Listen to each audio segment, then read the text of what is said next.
approach. Some insight.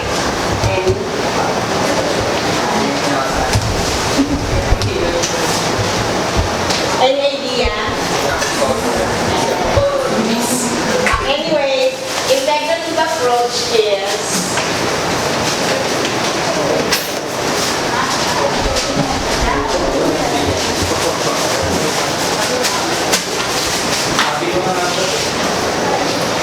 this organize of bodies knowledge. Ito yung complete na concept sa ating mind na as I discussed last week kay mga mobilya, concept yung nasa mind na natin siya na hindi na maaalis.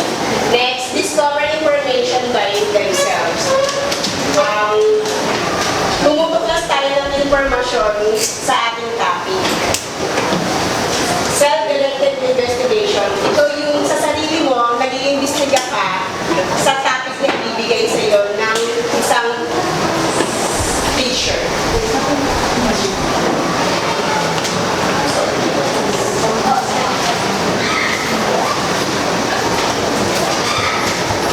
Integrative approach effectiveness. Students draw their own generalization. Ito yung mag-create sila at mag-assess sa kanilang topic. Next, understanding relationship facts or among the concept presented. Ito naman, magkakaroon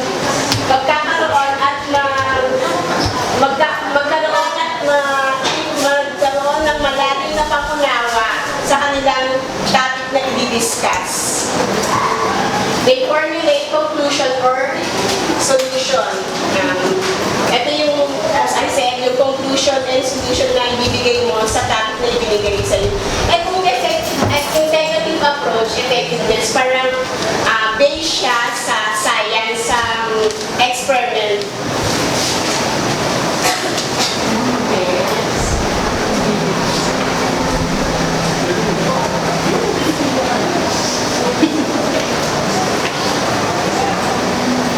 Guidelines in developing a conduct sealed classroom.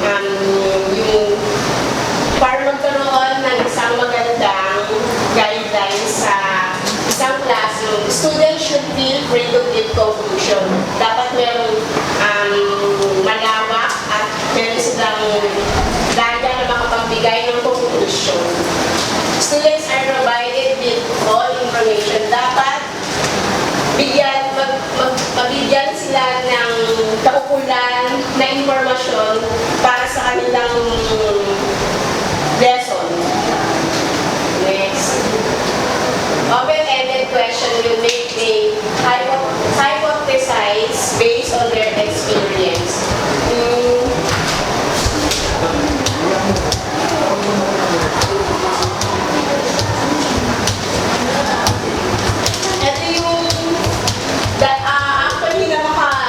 Magkaroon ng malawak at free na conclusion at mabigyan sila ng impormasyon na kailangan nila, kailangan open din sila sa mga questions, kailangan magtanong din sila kung sapat na ba yung nagitong nilang impormasyon para sa kanilang ginagawa.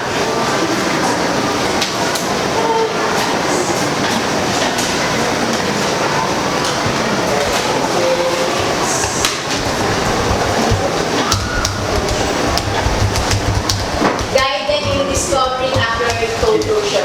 Kailangan binigay sila para hindi lang yung sa mind nila yung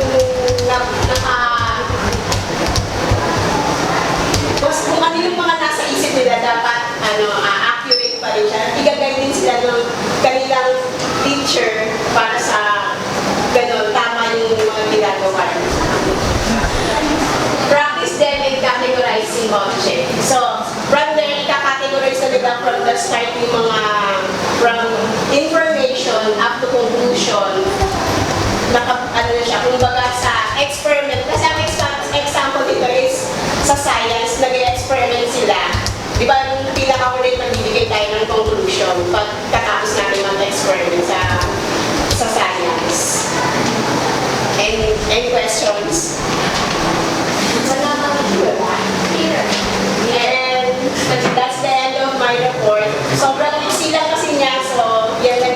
yung kanyang So, good morning, classmates. Good morning.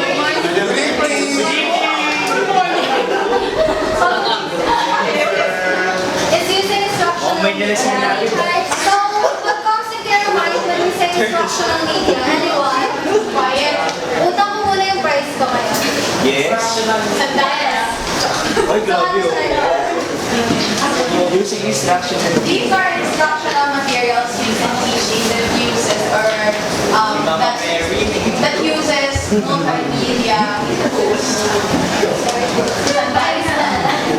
So media is a form of communication that can be printed, audio or visual that consists of information, knowledge to do an instructional process. So these are materials needed, like what Ma'am Sharon said, materials needed by the instructor to facilitate more clear, interesting, and to simplify the way they teach their lessons. So, media in general is human material or event that constructs conditions that cause students to gain knowledge, skills, or attitudes. So there are two types of media, the conventional technology-based media, and conventional and technology-based media. So first, what is conventional media? So it is any form of mass communication available before the advent of digital media. So ito yung ginagamit, hindi pa uso yung mga social media and networking apps and search engines or searching sites. So it also includes television, radio, books, and magazines. So some students, don't understand the lesson by listening. But if we reach with activities to see, touch, feel, and experience themselves through the media, students will understand it better. So some still uses this kind of media since they are familiar with it because of its long-term existence. So an example of conventional media are non-projected media like chalkboard, handouts, charts, flashcards, textbooks, diagram manuals, and pamphlets. And using LCD projector, and also the motion pictures, videotape, film, and television. So the next one is technology-based media. So social media and other sites can be very useful when it comes to students' learning, but it can be dangerous if you don't limit yourself to using it. So teachers should be in constant search. Kasi every time na mag-search tayo, hindi mo siya laging updated. So yung ibang mga articles na nakita natin, mga year 2014 pa, so we have to be in constant search and so you have to be updated and not all information in the internet is free. So like Wikipedia, diba? You can edit it on your own. So some examples of technology-based media are search engines, Google, Yahoo, software call, applications, Padlet, Kahoot, Willow, Grammarly, and Golden. So yung Grammarly, parang you can check your own Grammarly there. So social media, FB, IG, Twitter, LMS, Schoology, Moodle, and Moodle. So first, before I continue, I'll be asking some teachers here. So Sir Sonny.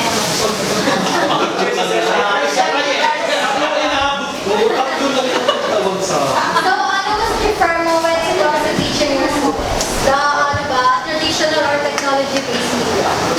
Normally, I use combined. Normally, I use. In what way po? Example.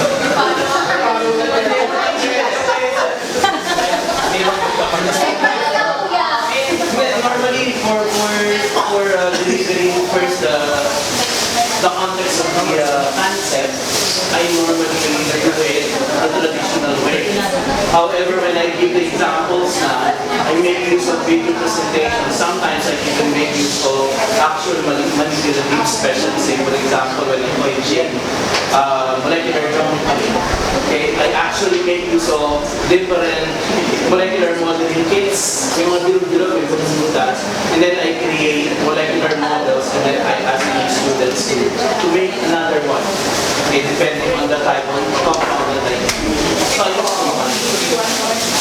Okay, thank you for that. So, second question.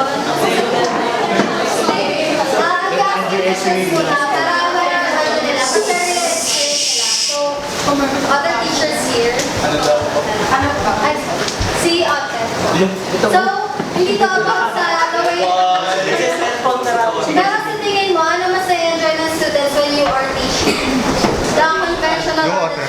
The conventional or the technology based now? Technology is. Kasi yun yung inline sila ngayon eh. Sa pagdating sa bata pa lang, gumagamit na ng gadgets, pinanganak pa lang, may gadgets na. Hindi nila alam. Nakapost na yung picture nila sa Facebook, hindi nila alam, unconscious sila. Kasi yung parents nila, di ba? Tama ba? So, culture talaga sila ng technology.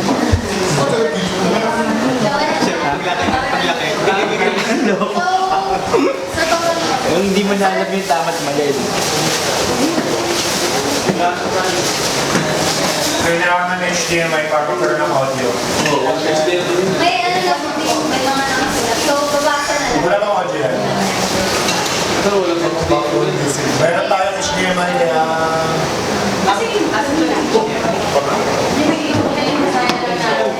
Kasi MJ, di ba may HDMI? Ito lang. Wala ako. Wala.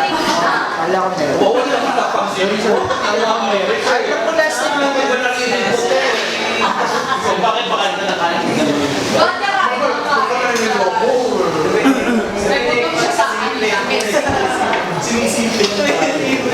Iyon, bakit ka kumakain? Ay, pagka...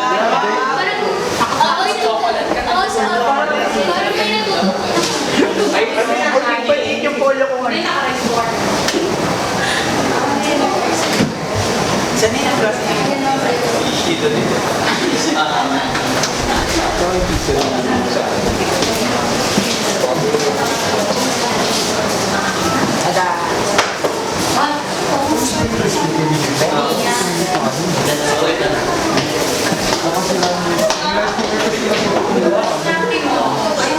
Di pag sa pag-ibig mo agad.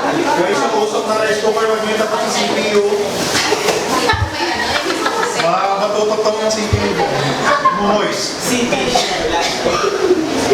Saka nakakita na computer lab naman ito sa akin. Goodbye sa guys. Pogi naman ko.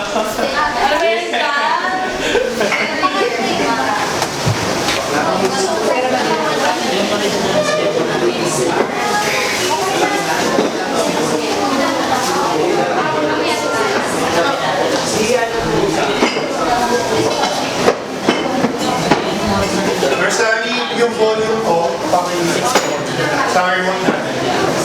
Ating Xiaomi infrared. Siya walang battery yan. Meron tayo Xiaomi. Ay, naka-full na. Baka sa laptop.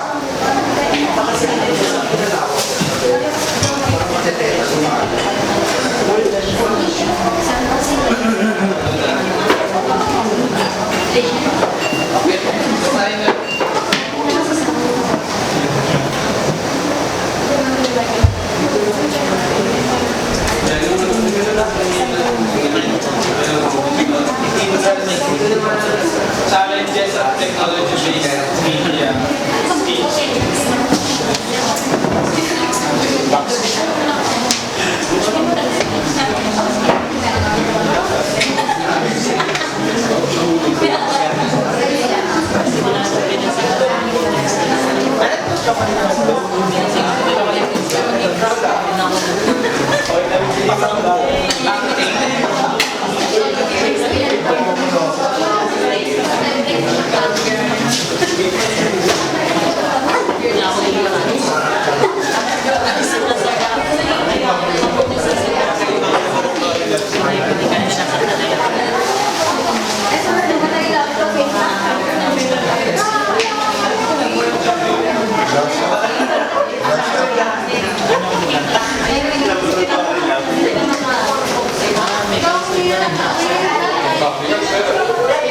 Sige, okay na. Bawala talaga po audio. So, let's proceed na.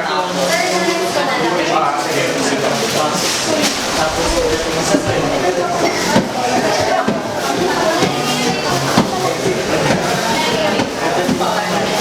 So the next slide, effective use of instructional media. So benefits for teachers. So convenience sa apps to enhance or improve traditional ways of teaching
Okay.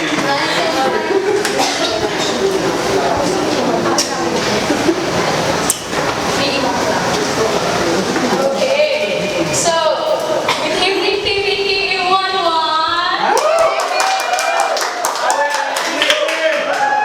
So, gusto niyo ba makarinig ng tenor round?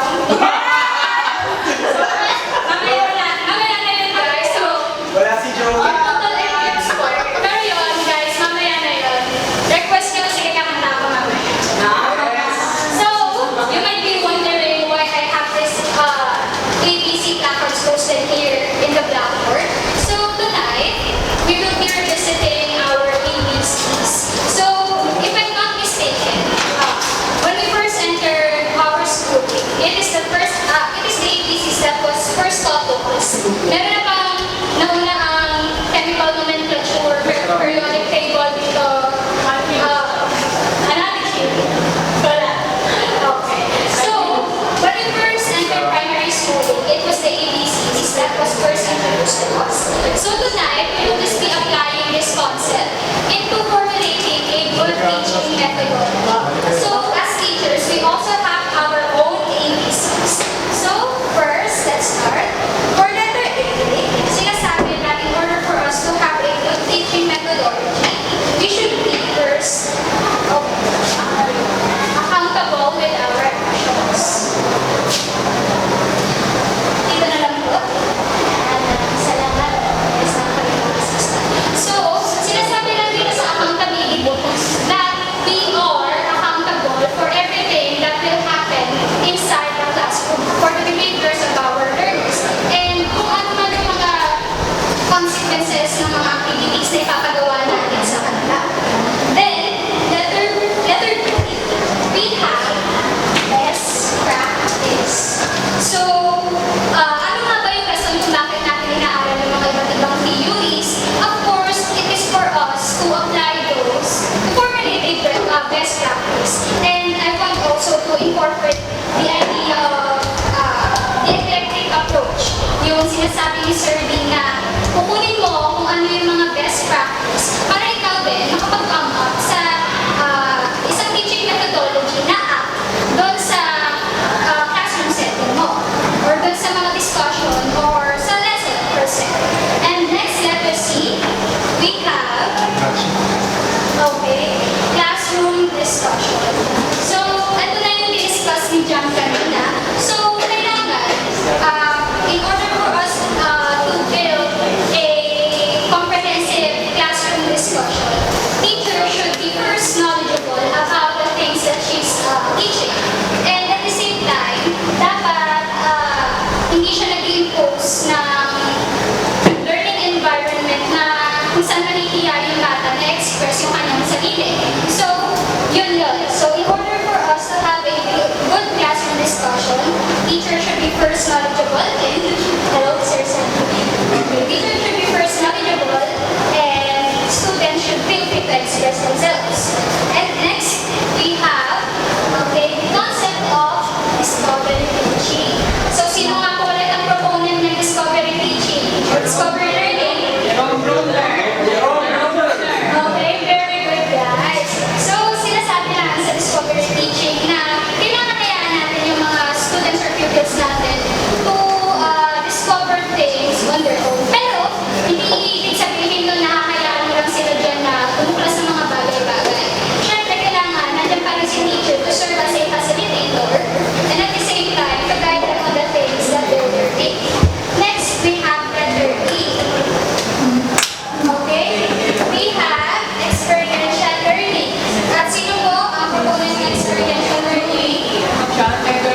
kung paano nyo gagawin yun. So one of the example is, ito nga yung mga colorful visual aids. Ito po yung how you present yourselves as well.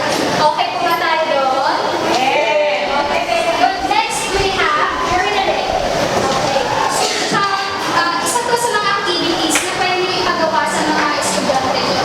So, personally, kasi ako mag-journal. And it's just very therapeutic for me. Kasi, natatrack ko kung ano ba yung mga bagay na kailangan kong gawin. Pwede ko rin i-work natin actually yung to-do list ko. And what are my strengths, my weaknesses. At the same time, very therapeutic kasi siya. Kasi nasa paraan na yun ng bata kung paano siya mag-journal. So, kanya-kanyang trip ang mga students natin. Then next we have ito, knowledge. So, ano nga po yung classifications for knowledge? We have content knowledge, content knowledge, curriculum knowledge, and pedagogical knowledge. Okay, very good. Thank you very much. So, bakit nga ba kailangan meron tayong knowledge? Mahalaga ba na nagkalaman tayo? Siyempre, kasi bilang guru daw, tayo daw ay bukal ng kaalaman. Okay, so very self-explanatory na siya that you, as teacher, should be knowledgeable. Okay, kung ba tayo doon? Yes! Okay. Okay, next we have learning environment. So ito nga yung discussion natin nung nakaraan that inside the classroom, we should make a learning environment that would best bring out the capabilities of our students. Dapat kailangan sa learning environment na yun, hindi maramdaman ng bata na hindi siya belong. So dapat sa learning environment, dapat lahat ng mga estudyante nakakapag-express ng kanilang mga sarili. So usually, a learning environment conducive for learning. And next, we have materials. So, dapat yung mga materials na pinapresent nyo sa klase nyo ay relevant sa lesson na discuss nyo. And teachers, you should be able to present them creatively. Kasi bakit nga ba? To grab your students' interest. Okay po ba tayo doon? So next, we have notes.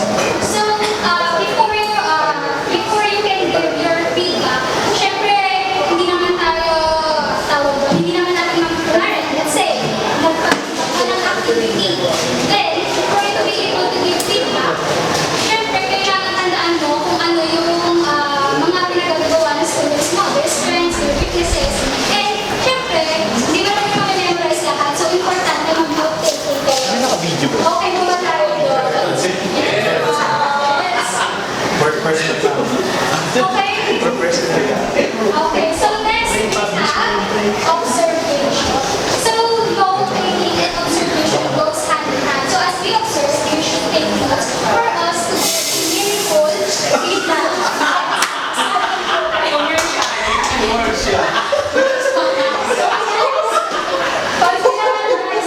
Next we have Tubig ah.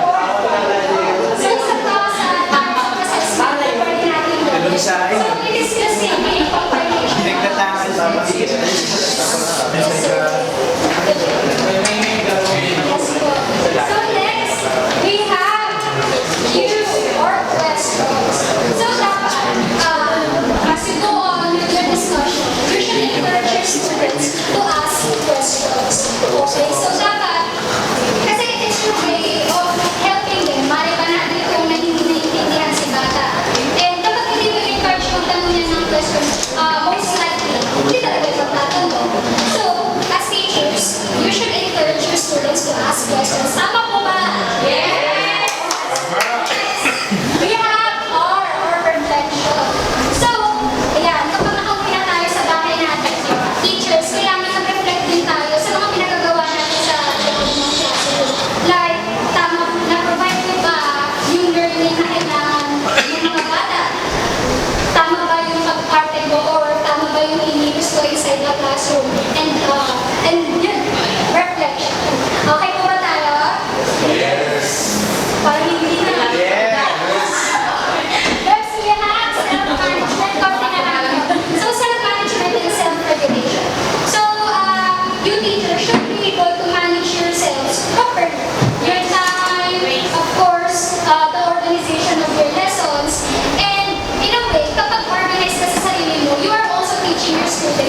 talaga, guys. Isn't it?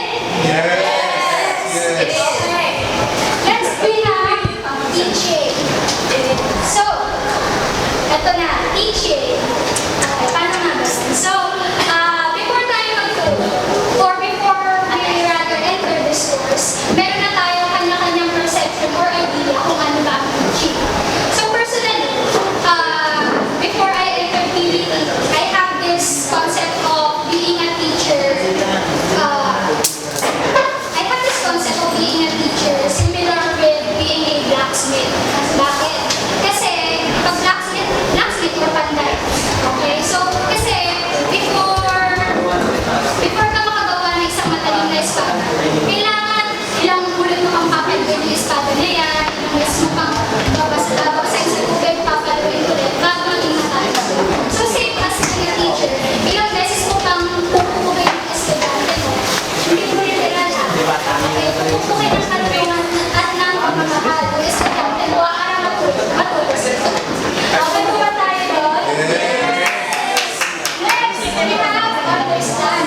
So, as teachers, kailangan napakalawak po ng ating mga pangulaga. Bakit po?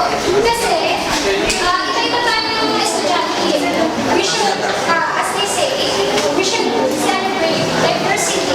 And iba-iba din yung mga pinag-aralan ng mga bagay natin. Alam natin kung may pinag-aralan sa bahay. So, bilang guro, dapat marunong po tayo mag-unawa. Tama po ba? Tama. Next, we have values. So as teachers, we should be incorporated with the highest moral principles. Sabi ko, diba? So yun, kailangan wag natin nakalimutan yung values natin. Yes, we can have fun, but of course, we should remember that we are still teachers and we are serving as role models for our students. Okay? Next, W or break time. So, break time. Okay, so this just simply refers to when you ask questions on your students, hindi mo dapat sila i-expect na makapagbibigay ng sagot para kasi meron lang tayo na tinatawag ng mga fast learners and slow learners. So, yun. So, kailangan, sa lahat ng bagay, di ba may pag-iintay naman po? Kasi bakit kapag pinapatay mo yung mga bagay ba? Okay, kumbaga, yun sa depende sa tao. Depende sa tao. Kasi ako ay hindi ko gusto.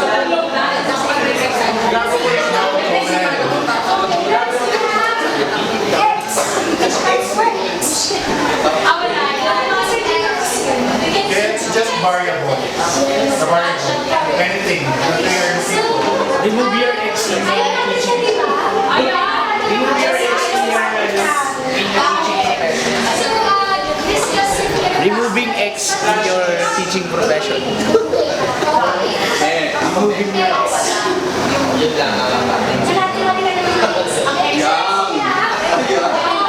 So, sinasabi nila na sabi nga ni Sir dito nakaraan, di ba? Kapag ikaw daw po ay natuturo, ikaw daw ay bumaba. Bakit? Kasi nga, you are teaching. And it's fun to teach children. So, personally po ako, mas gusto ko magturo sa elementary. Kasi, ewan ko, yung materialistic. So, next, lastly, wala talagang meaning to Sir Pernilla. So, muna lang to Sir, hindi mo pwede.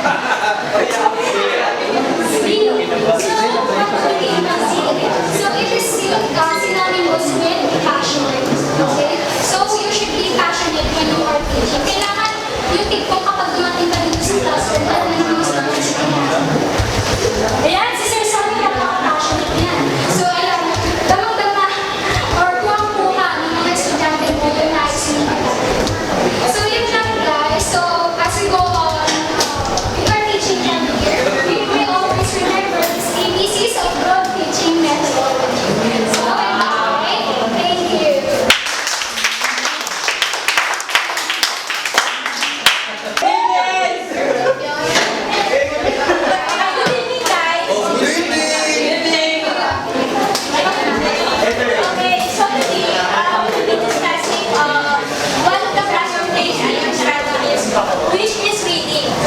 Maugan mo sa students harapan, yung mic, Ana.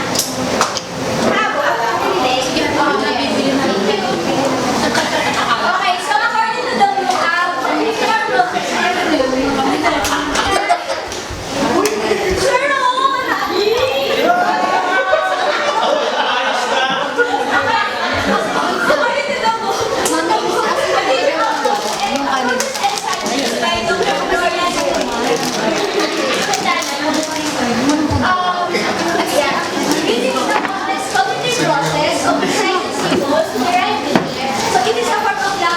Success in this process is ready reading is a means for language acquisition, communication, and sharing information and ideas.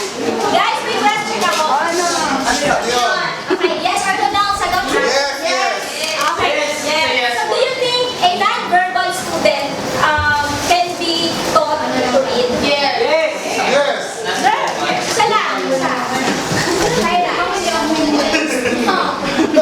Yes or no lang? I think yes. Yes or no lang? Yes. Sino pa sa iba? Yes. Yun lang. Actually, you're correct. Yes. Kasi there are certain techniques and strategies on how to teach those non-verbal. Habang wala pa. So guys,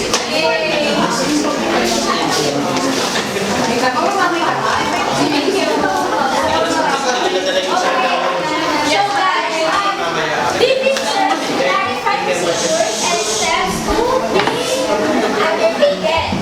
Verify hygiene, sources of evidences, collect fresh data, establish four types of reading techniques. Ang first is skimming. So, sometimes referred to as gist reading. Ano ba yung gist reading? And what? Gist reading. Are you studying theory?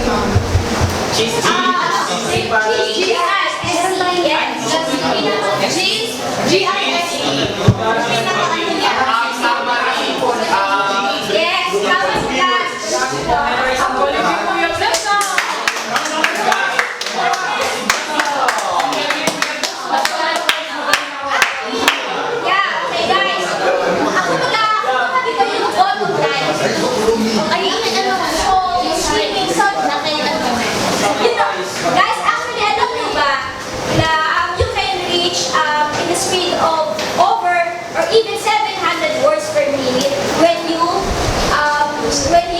practice that skimming or that particular skill. Pwede. Di ba gusto na ginagawa sa inyo? For example, sa directory. Pero basa ko naman, pero madalaan. Parang skipping. Kaya mas madali siya. Not necessarily. Pinabasa ko siya. Parang skipping purpose din siya. Okay? Okay na eh.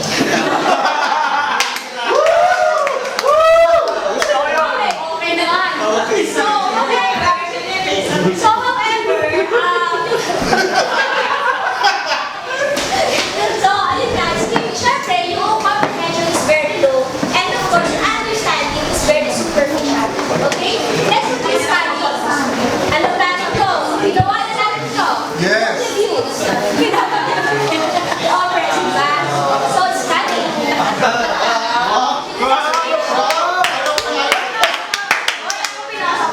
Coming from you, Miss MJ. Hindi, okay naman yun. Hindi yan yung comments, actually.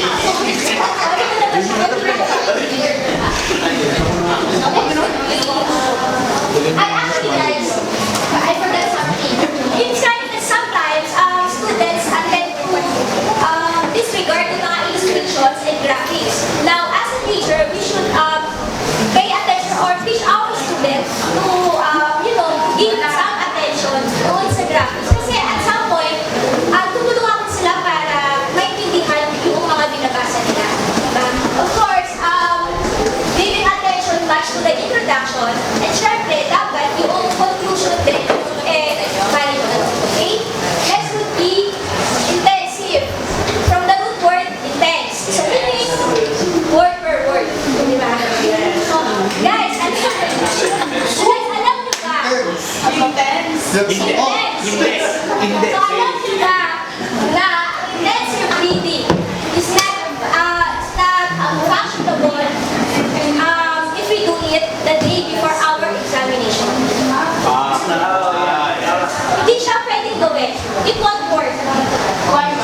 Expensive. So it involves reading for pleasure because there's an element of enjoyment while reading. Actually, example ito guys, nakakabas tayo ng mga pattern books. Yes. Comics and novels. Okay. Now, there are certain cognitive strategies of highly effective reader. First is activating. So, it is priming the cognitive bank, meaning recalling the prior knowledge to extract and construct the meaning of the text that they are reading. Next would be inferring. So, it is the combination of written and unwritten words. For example, research. Nakita ko eh. For example, ito diba, how would it feel to be a rose? Naku, bagay ko yung bibigay ng lugar dito. So, yun yung inferring. Hindi nakasulat dito, pero ikaw, you know how to give meaning to this. Okay? Next will be monitoring and clarifying. Siyempre, dun sa process ng pagbabasa or reading, di ba na-order din yung mga sequence. And we were able to clarify. So, it means yung comprehension ability to develop. So, we can understand or we can clarify yung mga nagkakalaw-law na. Kasi sana sa pag binabas tayo, parang medyo magulo. Dahil ulit natin. Yun yung an example ng monitoring and clarifying. Okay? Next, questioning. Discuss mo ba? Hindi na. Okay. Next would be searching and selecting. So for example, there's a particular word na develop the meaning. For example, yung kanina yung cheese. Diba, what we do or what we will do is to look even in Google or dictionary. Okay? So yun yung searching and selecting. Next would be summarizing. This is restating the meaning of the text in one spoken words. Okay? Next, visualizing and organizing. Alam niyo yun, mga visual organizers, di ba? When we read something, di ba, kaya natin gumawa ng okay? Now, question. Bakit ba natin discuss kung 4 techniques and 7 cognitive strategies? Strategy na nga yung reading. Why do you think we are discussing the 4 techniques? Yung kanina is skill, study, and these are cognitive strategies. Di ba yung reading strategy na nga siya? Strategy na siya, yung strategic approach. Anyone? Yes? The words? I think relevant siya with us kapag nag-teacher ka. There are times that we need to do intensive reading, especially alam natin na mahirap yung particular topic na i-discuss.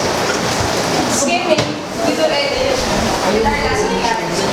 Kapag alam mo na-discuss mo na ito ng maraming lessons, we just do skimming. So scanning. Almost same kasi siya with skimming. Tinatry ko lang nila pag scanning, mas keen yung attention mo kaysa dun sa So actually, I is correct. Kasi nga diba, physical admission is that. Paano mo tuturo?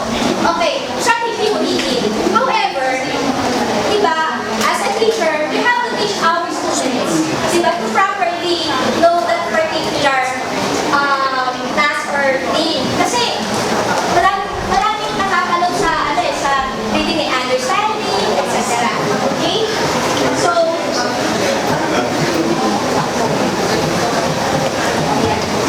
reading of instructional material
Question to? None. None. Joke lang. Okay, thank you. Okay.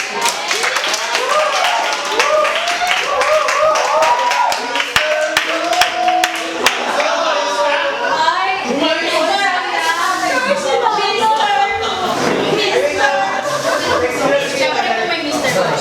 Hey everyone! Good evening everyone. Good evening sir, Miss MJ. No. So again, good evening. Pangapat na.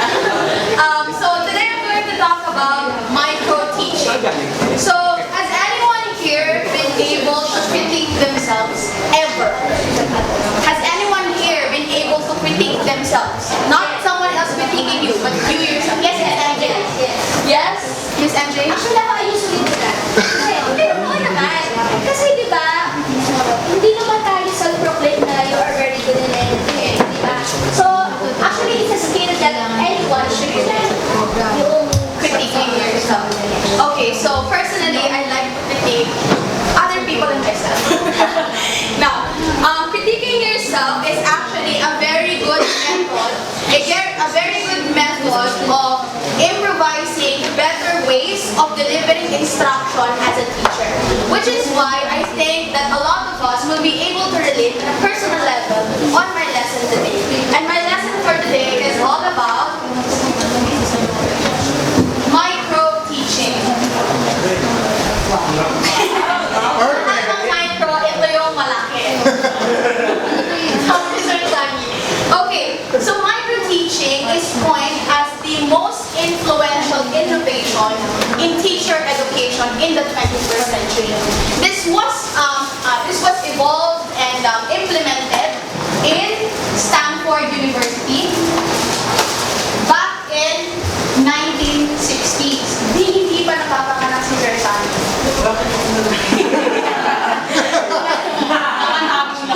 Hindi pa nakapanganak si Lian nun. Okay? So, it was in 1960s and this was implemented in their teacher program. So, this is the part wherein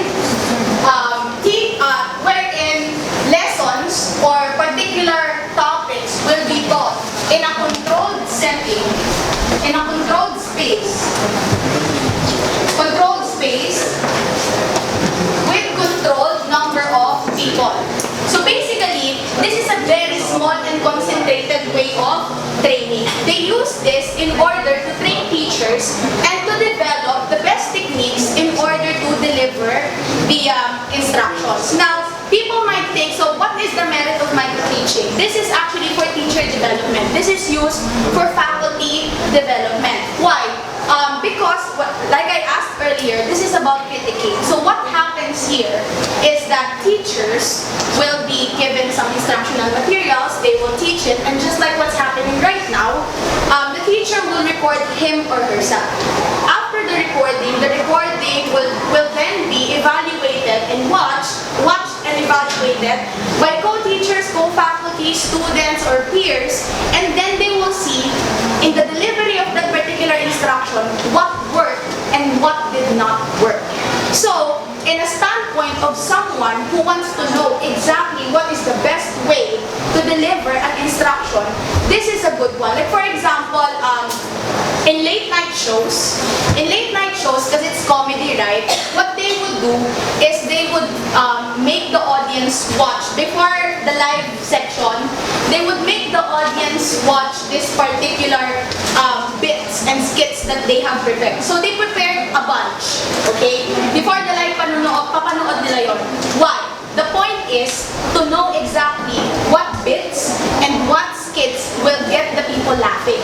So that in the live show, later on in the taping, in the live show, they will know exactly what will get the people to laugh so that there will be no flat joke on air. So basically, that's what this is also about. That is why the model of micro-teaching is, first you teach. You teach, and then you critique. Critique, and then after you critique, you reteach.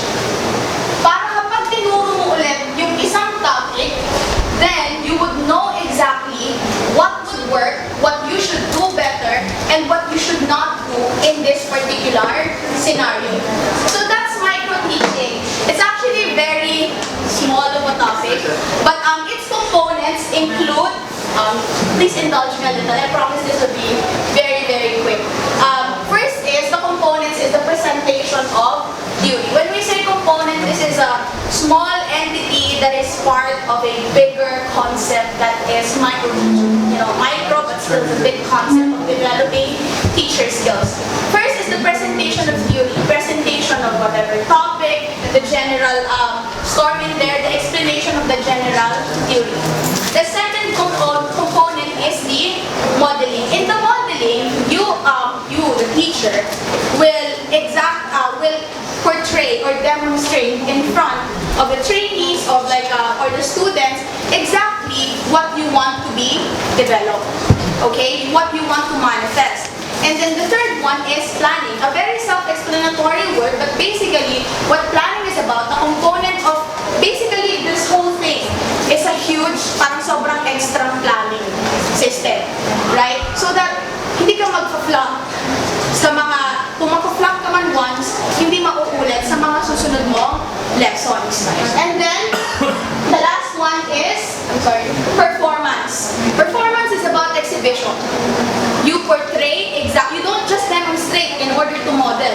You exhibit exactly what should be done and what should not be done. And the last part is integration of teaching skills. Whatever was synthesized in this particular model that is micro-teaching will be integrated and will fully be implemented in your teaching methods. And that is my report. Thank you.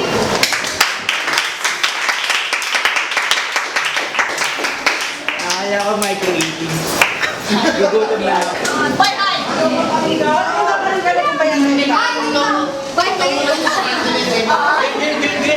Sa Richard! Doon ka sa kabila! Ay, saka, pinip ko.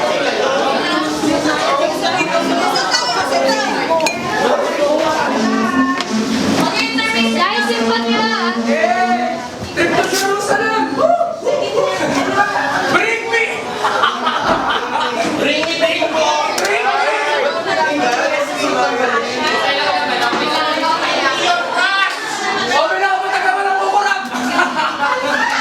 Di ayaw matangga. Ako na yan. Ano? Sabihin natin ako.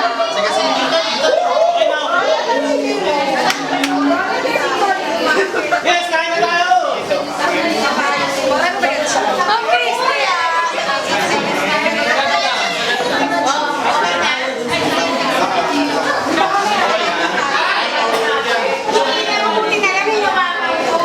Vlog nga rin tayo.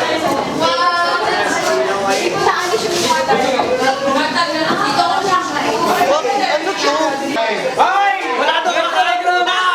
Wala to! Yung program, titigil lang namin!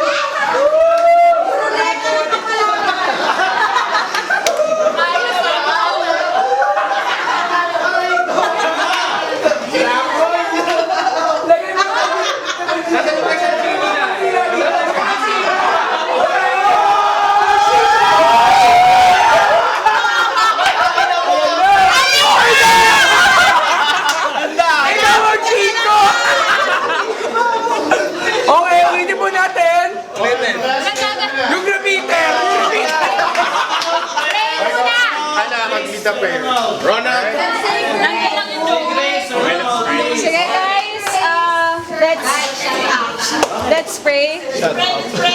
Lord, thank you for this day. Thank you, Lord, for allowing us to celebrate, Lord, yung finals namin na natapos na namin lahat ng requirements namin. And Lord, I pray na mag-enjoy lang po kami. May you bless the food that we're going to eat. And we pray na mag-enjoy lang po kami having time with one another. Thank you, Lord. In His name we pray. Okay, sana! Jokes!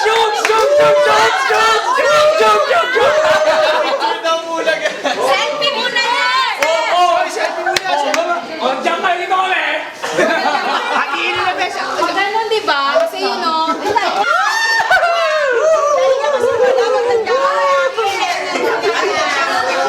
Ang ganda!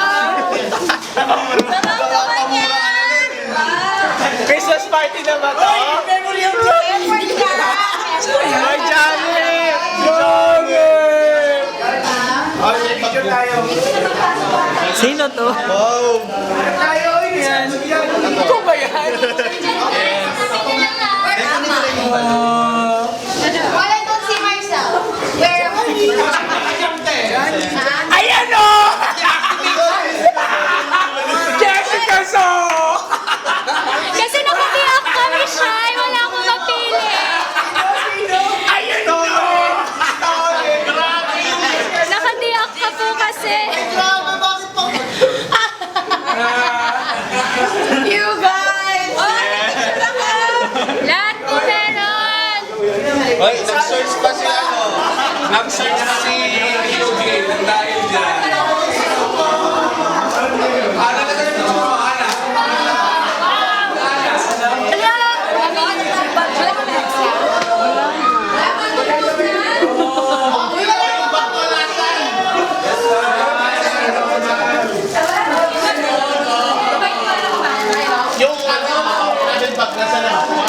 Wala na pa ba hinihintay natin?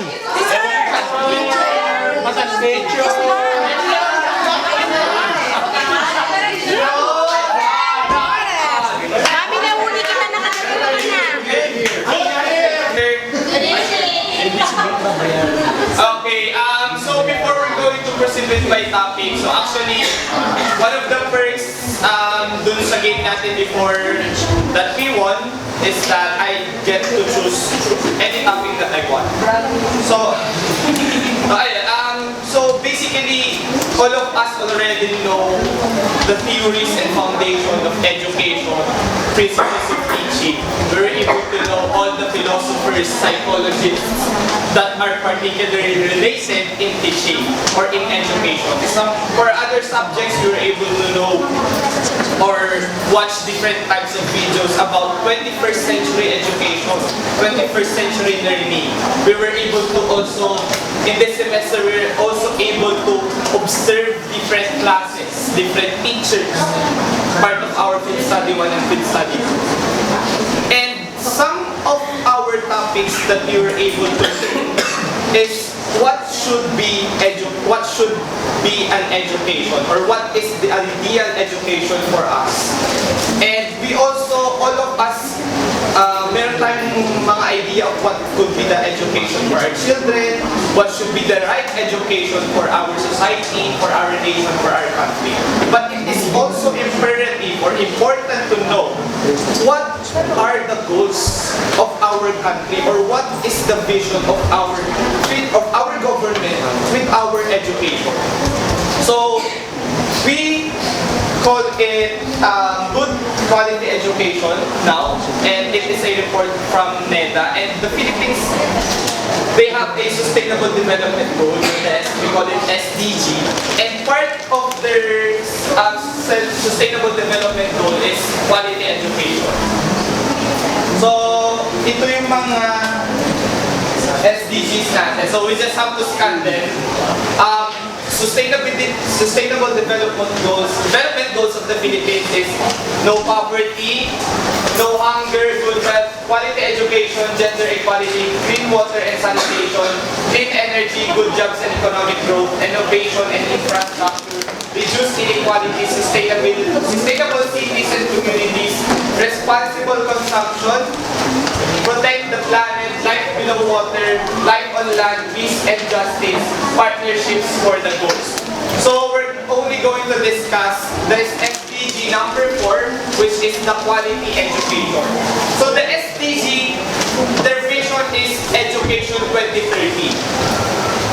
One of the reasons why I pursued teaching is when I was in college, I was able to attend a forum on SDG 4, Education 2030 at Ateneo de Manila University. And there we were able to dissect the plans of our government with our education. So part of those dissecting and planning is actually critiquing the plan of the Department of Education and the Commission on Higher Education on their goals. And we were able to discuss them here in these pointers of the quality education or SDG 4. So first goal is to ensure inclusive and equitable quality education and promote lifelong learning opportunities for all. So that's the basic or the summary of the SDG number 4 or the quality education that our government wanted for us. So first is by 2030, ensure that all girls and boys complete free, equitable and quality primary and secondary education leading to relevant and effective learning outcomes. So here in this goal, by 2030, ang libreng edukasyon pa rin ay hanggang sa sekundarya. Di ba ngayon, sekundarya ang natatamasa nating libreng edukasyon tapos sumunod na ang mga state universities. So now, this SDG was constructed year 2016. So part of that vision, somehow we were able to achieve free education for secondary and now we were able to surpass that even goal na nagkaroon tayo ng free education for state universities, for tertiary education na. Okay, next.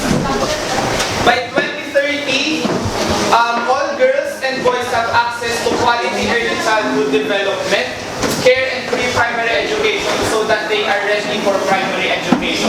Part of this goal is also all ages 5 years below must enter education already. So part of that goal is kailangan hindi proportionate yung mismong ages natin in education. So we should achieve or we should target ages in a particular grade level lang.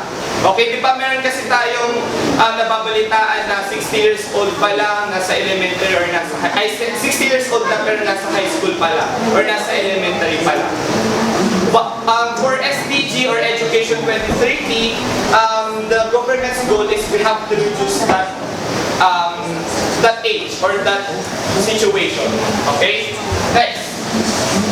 By 2030, ensure equal access for all women and men to affordable and quality technical vocational education. So part of SDG or Sustainable Development Goals is equality for gender. So of course, we should also contextualize that in education. So now, schools, primarily private universities, are actually applying the equality in education based on gender. Because some schools, private universities, they do have all gender restrooms. And I mean, that small step is actually accepting or actually following the equality in gender or respecting gender or in diversity. Next, substantially increase the number of youth and adults who have relevant skills including technical and vocational skills, employment and for entrepreneurship. So by 2030, our government wanted all youth that we should have all necessary skills for employability and for us to conduct our own business. Next is eliminate gender disparities in education and ensure equal access to all levels of education. So, di ba as of now kasi there are still reports about discrimination with different students on how they express themselves. There are other universities that they do not allow a graduate student, a gay or a transgender student to cross-dress on the day of her graduation rites.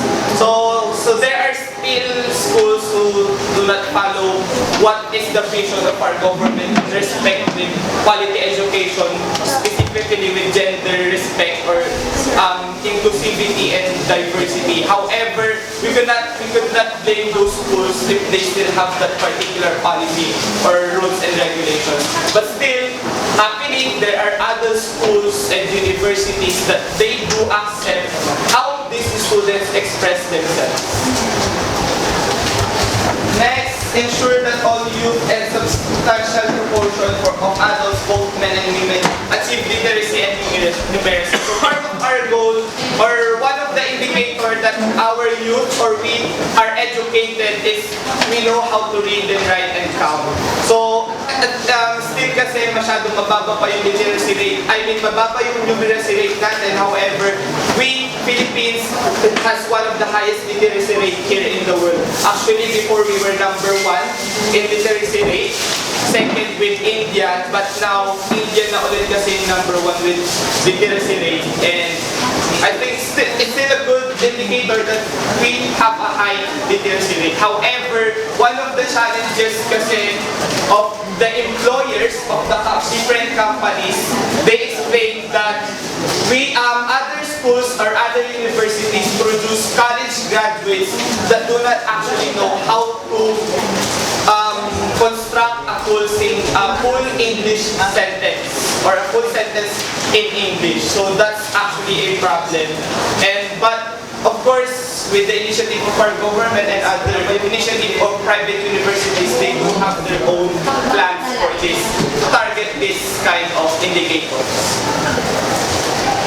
Ensure that all learners acquire knowledge and skills to promote human rights, lifestyles, gender equality, promotion of a culture and peace and non-violence, global citizenship. So basically, in this target, we have to, we as youth or students or the citizens of the Philippines must know all the sustainable development goals of our country, and we must apply this and we must be part of this particular goal.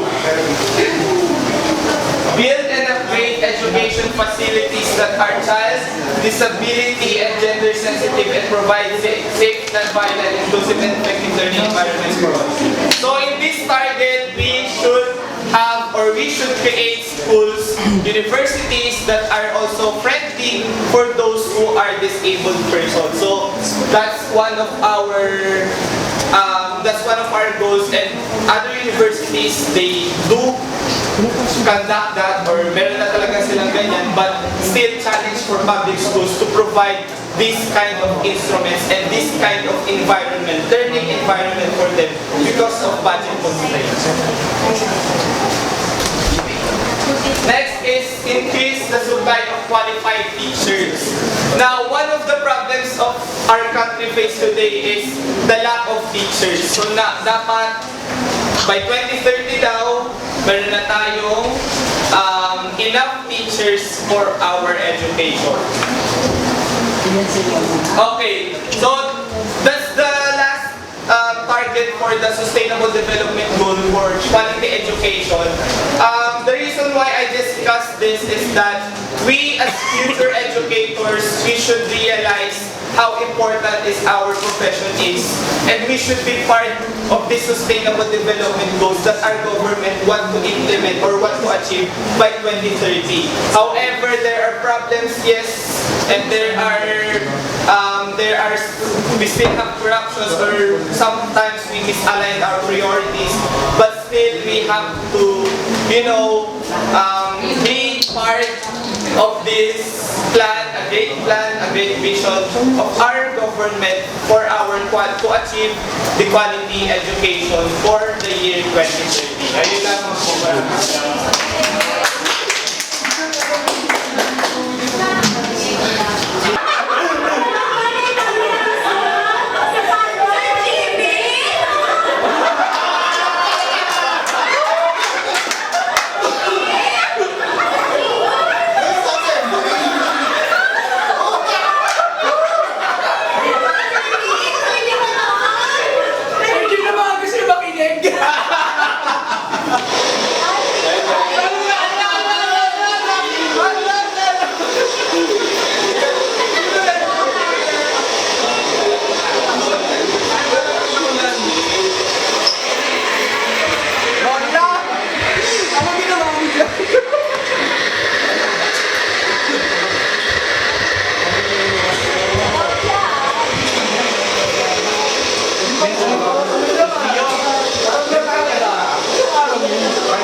Sabi ko may nag-rep ako, tingnan mo.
Paglaluha ko ah. Sorry. Oh, talaga si mommy mo. Mommy. Obra smart.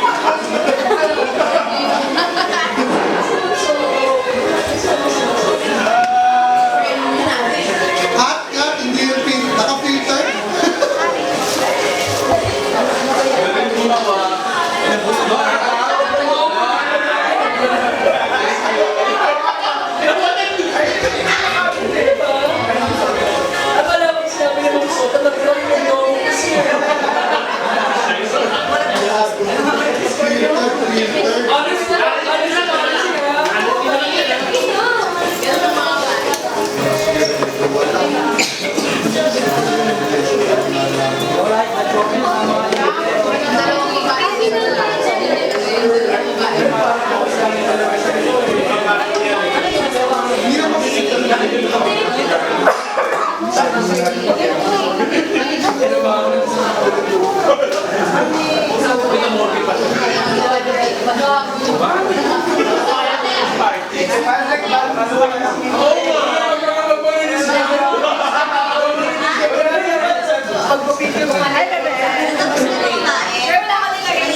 kaway-kaway dito. Mga kamukha.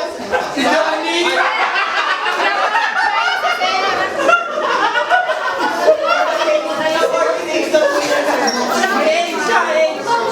Amin na yan. Nalagyan mo na ng manok, te. Kamay na! Kamay na. Oo, kamay na! Kaya lang naman eh. Kaya nga, model fight eh. Kamay na! Eh, wala naman si Johnny! Wala marumi! May mga nakikita. Ako, kawin na yan! Meron na ket. Ay, iba sa ketchup. Ayun. Ayun, mahati na. Ben. Si Sir, wala pa. Ito kay Sir Joey.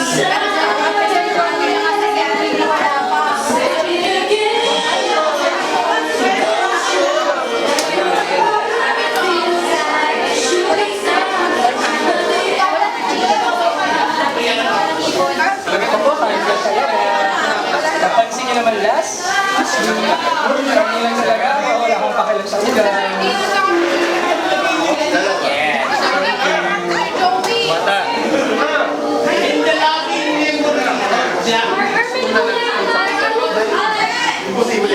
Kanina yan sa akin. Sa akin. Akala ko kayo. Kasi ano po kayo sa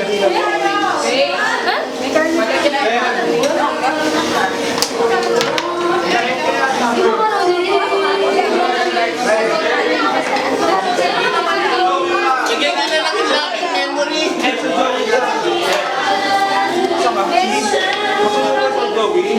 For Joey pa.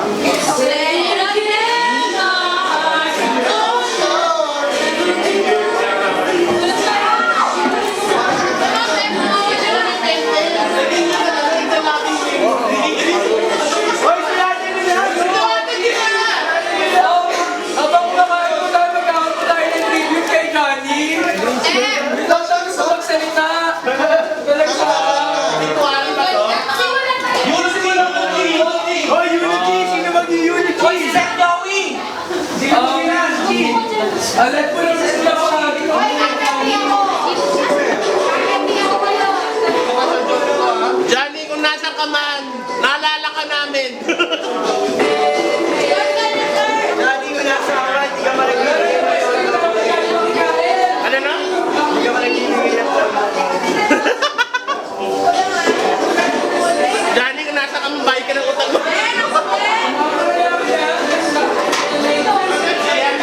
Johnny, kung nasa ka man, huwag matutuluhan ng mga tulis. Ayan kasi kung nananakaw ng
Nandiyan na ba yung mga revelation?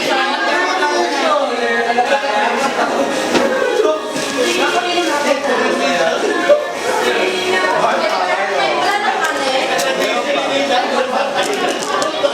Uy, Ate Pete! Ate Pete, wala ka na pala na po. Ay, may una pala.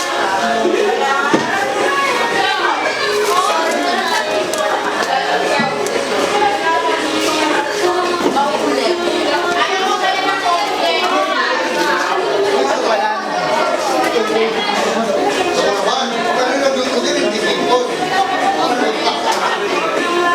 May ano pa? May ganito.